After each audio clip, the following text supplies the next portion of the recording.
अस्सलाम वालेकुम। आज मैं आप लोगों के साथ अपने चूरन की रेसिपी शेयर करूंगी। हाजमे का चूरन है और बहुत मज़ेदार भी है।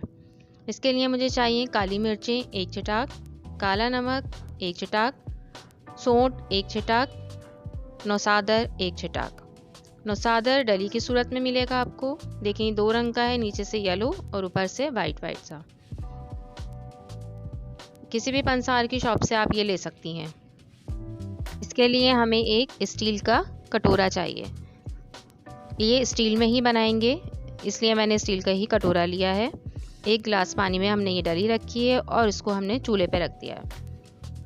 पानी जो है बॉयल होता रहेगा और पानी भाप बनकर ख़त्म होता रहेगा, लेकिन डली जो है वो पाउडर की सूरत में इसके अंदर कटोरे में जमा होती रहेगी। एक सफ़ेद रंग का सफ़ूफ टाइप का बन जाएगा। पानी बॉईल हो रहा है और देखें डली जो है वो कम होती जाएगी, पानी में हल होती जाएगी। साइड में अगर आप देख सकें तो इस एक लेयर सी बनती जा रही है वाइट कलर की। तो ये डली जो घुल रही है हमारी, पानी में हल हो रही है, ये वाइट वाइट पाउडर की तरह जमा होता जा रहा है साइडों पे। आहिस्ता आहिस्ता ये पानी सब खुश्क हो जाएगा और एक हमें सफ़ेद कलर का पाउडर मिल जाएगा। डली हमारी खुश्क हो चुकी है, पानी में हल हो गई है पूरी, और देखें सफ़ेद सफ़ेद लेयर पूरी जो है ज़्यादा होती जा रही है। उस टाइम कम थी, अब ये मज़ीद बढ़ गई है। डली जो थी सब वो पानी में हल हो चुकी है।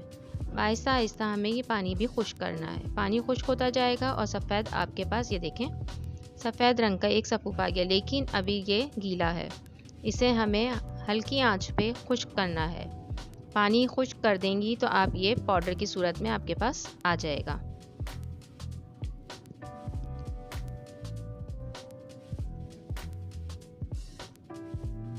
देखिए ये पानी खुश्क होता जा रहा है और सफ़ेद कलर का हमें पाउडर मिलता जा रहा है। इसमें हम चमचा आहिस्ता आहिस्ता चलाते जाएंगे। आंच मैंने इसकी हल्की रखी हुई है ताकि ये नीचे भी ना लगे, क्योंकि स्टील के कटोरे हमेशा फ़ौरन जलने लगते हैं। इसलिए इसमें चमचा मैं चलाती जाऊँगी। शुरू में हमने छोड़ दिया था क्योंकि उसमें पानी था, लेकिन अब सिर्फ इसमें सीलन रह गई है, तो इसलिए मैं इसमें चमचा चला रही हूँ और साइडों से भी साफ़ करती जा रही हूँ ताकि सफ़ूफ जो है वो एक तरफ रहे। पानी खुश्क हो जाएगा तो आप देखेंगी कि जैसे रवा होता है या नमक होता है, इस तरह से ये कटोरे में आपको महसूस होगा चमचा चलाने पर। देखिए पानी हमारा खुश्क होता जा रहा है। आराम आराम से मैं इसमें चमचा चलाई जा रही हूँ बराबर, ताकि ये नीचे भी ना लगे और पानी जो है वो मज़ीद खुश्क होता जाए।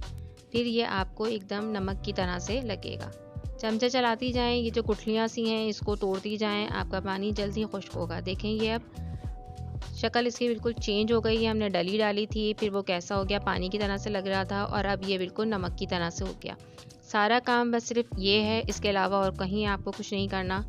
सिर्फ नौसादर को अच्छी तरह से आपने पानी खुश्क करना है, क्योंकि ये बहुत तेज़ होता है, तो इस तरह पकाने में ये ठीक हो जाता है। इसकी तेज़ी जो है वो कम हो जाती है। ये देखें ये तैयार हो चुका है, बिल्कुल पानी इसका खुश्क हो चुका है और ये नमक की तरह से अब हमें मिल चुका है। अब मैं इसको थोड़ी देर ठंडा करूँगी। ठंडा करने के बाद मैं इन चारों चीज़ों को, जो मैं शुरू में आपको दिखा चुकी हूँ, इन चारों चीज़ों को मैं पीस लूँगी। मैंने अभी इसमें नौसादर डाला है, अब ये काली मिर्च डाल रही हूँ। अगर आपके पास पूरी डाल सकें आप तो सब चीज़ें एक साथ डालकर पीस लें, और अगर हाफ हाफ करके पीसना चाहें तो हाफ हाफ करके पीस लीजिएगा। ये सौंठ डाल दी मैंने। इसके बाद मैं इसमें काला नमक डाल दूँगी और फिर मैं इन चारों चीज़ों को अच्छी तरह से मिक्स करके पीस लूँगी। इस चूरन को आप एयर टाइट जार में डालकर अच्छी तरह से पैक कर रख सकते हैं। ये सालों आपका चूरन चल सकता है, ख़राब नहीं होगा।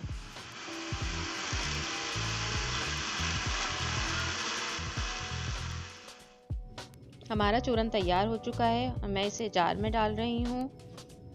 ये बहुत अच्छा है, आप लोग ट्राई करिएगा और मुझे कमेंट्स में ज़रूर बताइएगा ये आप लोगों को कैसा लगा। मेरे चैनल को सब्सक्राइब करें, लाइक करें। इंशाल्लाह नेक्स्ट रेसिपी के साथ फिर हाज़िर होंगे। अल्लाह हाफ़िज़।